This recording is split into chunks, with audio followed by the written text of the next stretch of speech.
Have you ever had that weird feeling that a company just gets you? Like they know the exact thing you need right when you need it? Or how a political campaign seems to have its finger on the pulse of millions of people? Well, it's not psychic powers or magic, it's research. And today, we're going to pull back the curtain on the two big ways they figure out what's on our minds. By just asking us or by just watching us. Think about it for a second. It sounds kind of impossible, right? You have these massive nail-biter elections, and somehow a polling company that talks to maybe a few thousand people can predict how the whole country is going to vote, sometimes with scary accuracy. How on earth is that possible? Well, to get to the bottom of it, let's rewind to one of the closest elections ever, where this very question was put to the ultimate test. And that takes us to the year 2000. An absolutely razor-thin U.S. presidential election. Now look at this data. You had all these different polls, from the classic phone calls to these newfangled internet surveys, and they all got incredibly close to the final result. Harris Interactive's online poll was off by just 1%. I mean, come on, that was a huge deal back then. It was proof that there was more than one way to find out what people were thinking, which leads us right into our first major method. So that brings us to section 1, the power of asking. I mean, it's the most straightforward idea in the world, right? If you want to know what someone thinks, you just ask them. That's the simple but really powerful idea behind what's called the survey method. So what is a survey, really? Well, at its core, it's just a structured conversation.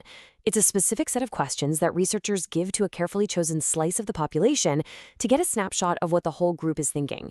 It is the #1 tool for getting inside our heads to understand opinions, plans, and motivations. All right, so how do these questions actually get to you?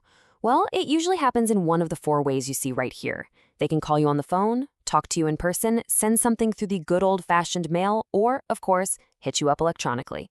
And as you're about to see, each one of these has its own quirks. Okay, first up, let's talk about the person-to-person methods. Actually talking to someone, either on the phone or face-to-face, is amazing for digging into really complicated topics. The interviewer can explain things and build a bit of a connection. But, and this is a big but, it's super expensive, it takes forever, and let's be real, who answers their phone for an unknown number anymore or opens a door for a stranger with a clipboard? Response rates have been dropping like a rock. So on the flip side, you've got the surveys you fill out yourself, like in the mail or online. The huge win here is scale. You can reach tons of people without breaking the bank. And that sense of anonymity, especially online, can make people a lot more honest about, sensitive topics. The trade-off? The response rates can be just awful, and you can't be 100% sure who's really filling it out. Still, when they're done right, they can be incredibly insightful, as one huge gaming company found out. And companies do this constantly. Just look at Sony. They were trying to get a handle on music piracy among their PlayStation 3 gamers. So what they do? They sent out an internet survey to their most dedicated players, and they just asked them straight up, where are you getting your music? And boom, the answers gave them a perfect roadmap of their customers' habits, which helped them build out their own legal music services. The survey directly shaped their business strategy. But here's the thing, asking has its limits. Sometimes people don't really know why they do what they do, or they might not want to tell you the truth. So that brings us to our second method. The secrets of watching. The whole idea behind the observation method is to forget what people say they do and instead focus on what they actually do. It's all about systematically watching and recording behavior as it unfolds in the real world. This could be anything from tracking how shoppers walk through a store to seeing how people click around on a website.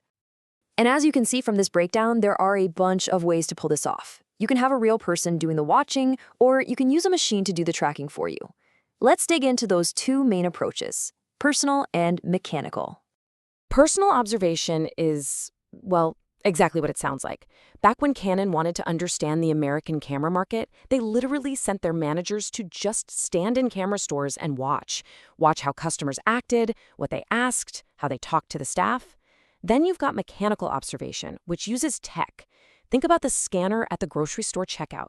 That thing is recording every single item you buy. Or, even closer to home, the cookies on websites that are tracking your every click. It's happening around us all the time. And this is where watching can uncover stuff you would never get from a survey. It's incredible. Take the cookware company Miro. They sent researchers to literally watch people cook dinner in their own homes. And they saw this one tiny, consistent thing. People would take the hot lid off a pan and then have this awkward moment where they didn't know where to put it. No one would ever complain about that on a survey, but seeing it gave Miro a genius idea. Design a lid that can rest right on the side of the pan. A simple observation sparked a brilliant innovation. So now we've got our two heavyweights, asking and watching. The big question is, which one's better? Well, it's time for a little showdown. The fundamental difference really boils down to this. Asking tells you about the why. It gets at our attitudes, our motivations, what we plan to do. Watching, on the other hand, tells you about the what. It reveals what we actually do, often without even thinking about it. It's the unfiltered truth of our actions.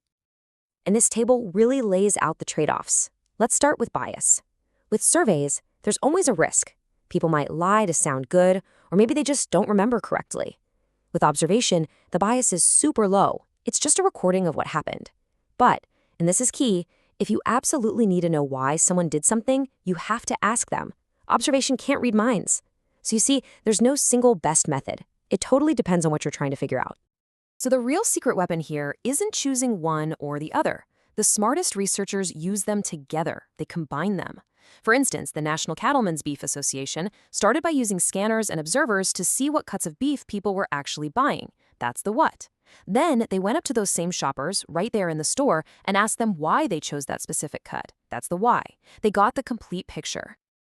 So what does all of this mean for you and me? Well, it means that in this world of nonstop data, these methods are being used on us all the time. And understanding how they work is a kind of superpower. But with this power comes some really big ethical questions. For starters, you've got this shady tactic called sugging. That's when someone calls you pretending to do research, but it's really just a trick to get into a sales pitch. It's awful. And then there's the giant ongoing debate about privacy, right? When does a website cookie tracking you go from being helpful to being just plain creepy? Now, legitimate researchers have a strict code of ethics to protect our anonymity, but let's be honest, not everybody plays by those rules. And these worries have very real consequences. One study found that a full 30% of people said that because of privacy concerns, they're way more hesitant to even participate in interviews anymore.